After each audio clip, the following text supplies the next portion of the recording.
In the previous episode, we talked about how to approach a research paper without feeling overwhelmed. Today, we're going to focus on one powerful skill that experienced researchers use every day: finding the one-sentence story of a paper. Every research article, no matter how long or complex, is trying to answer one main question and deliver one core message. If you can't summarize a paper in a single clear sentence, you haven't truly understood it yet. The mistake many students make is reading papers line by line, methods, figures, supplementary data, without first understanding what problem the study is actually solving. Instead, start by asking yourself 3 simple questions. What was the problem or gap? What was the approach? And what was the key outcome? Now let's see how this works using a real paper. The title here is Anti-Diabetic Effect of Probiotic Dahi Containing Lactobacillus acidophilus and Lactobacillus casei in High Fructose Fed Rats. At first glance, this looks long and detailed, but instead of getting lost in the text, we ask one question: what is the paper really saying? The one-sentence story of this paper is: this study shows that supplementing a high-fructose diet with probiotic dahi containing Lactobacillus acidophilus and Lactobacillus casei improves glucose metabolism and lipid profiles, reducing diabetes risk in rats. Notice what this sentence includes. The problem: fructose-induced type 2 diabetes. The approach: probiotic dahi with specific lactobacillus strains. And the outcome: improved metabolic and diabetic parameters. Once you have this sentence, the abstract becomes much easier to read.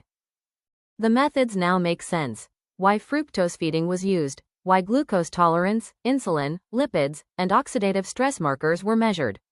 The results also become clearer. Blood glucose, insulin, cholesterol, triglycerides, all these measurements exist to support that single sentence. Even the discussion follows the same logic. It explains how probiotic dahi may influence metabolism, oxidative stress, and disease progression. This is how experienced researchers read papers. They don't memorize details first. They anchor everything to one central story. And this is where the transition from paper to experiment begins. If you wanted to design a follow-up study, you wouldn't start by copying methods. You would start by asking, what part of this one-sentence story do I want to test next? Is it the bacterial strain, the dose, the mechanism, or the host signaling pathways involved? If you can clearly state your experiment in one sentence, your study is focused. If you can't, it needs refinement. So every time you read a paper, before highlighting, before note-taking, before deep analysis, pause and write the one-sentence story.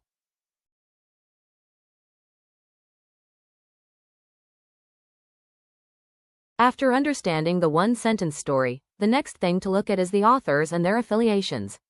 This section tells you who actually did the work behind the paper.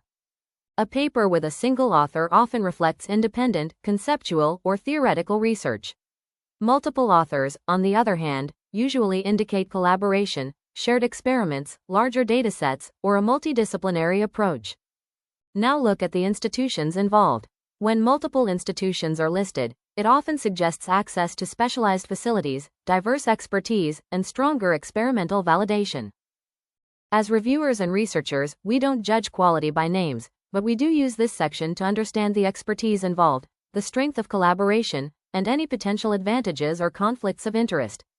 This context helps us interpret the results more critically before diving deeper into methods and figures. The abstract summarizes why the study was done, how it was done, and what was found, all in one paragraph. But here's the key lesson. Abstracts often exaggerate conclusions. This is rarely intentional. It happens because of space limits, journal expectations, and the need to highlight impact. So treat the abstract as a preview, not as evidence. The real evidence lives in the data. The core structure of a paper. Most scientific papers follow the same core structure. First, why was the research done? That's explained in the introduction. Second, how was it done? You'll find that in the materials and methods section. Third, what was found? That's presented in the results. Fourth, what does it mean? This is discussed in the discussion section. And finally, what came before? That context comes from the references. Figures and tables usually appear in the results, and sometimes in methods when a technique is novel. Supplementary data holds additional details that support, but don't change, the main conclusions. Introduction. Building the case. The introduction answers one key question: why was this study necessary? The first paragraph usually sets the stage by showing the size of the problem. In diabetes research, for example, this may include how many people are affected, the economic burden, the health consequences, and the broader societal impact. This isn't background filler, it's meant to create urgency and justify why the study needed to be done. In the second paragraph, the paper begins to narrow its focus. Here, the authors explain what is not yet fully understood, and why current knowledge remains incomplete. This may relate to biology, underlying mechanisms, therapeutic approaches, nutrition, or available technology. The message is simple and intentional: the problem still exists. Third paragraph. This is where the paper becomes specific. The authors focus on a molecule, a pathway, a microbe, a device, AI or computational tools. This paragraph defines the knowledge gap. Fourth paragraph. This paragraph states the hypothesis, briefly describes the approach, hints at major findings. This is the bridge to the data. Materials and methods, how the work was done. This section explains how the study was conducted. It includes the materials used, their sources and catalog numbers, and step-by-step experimental procedures. The goal is simple: to allow the experiment to be replicated anywhere in the world. Some journals limit methodological detail, while others provide extensive protocols.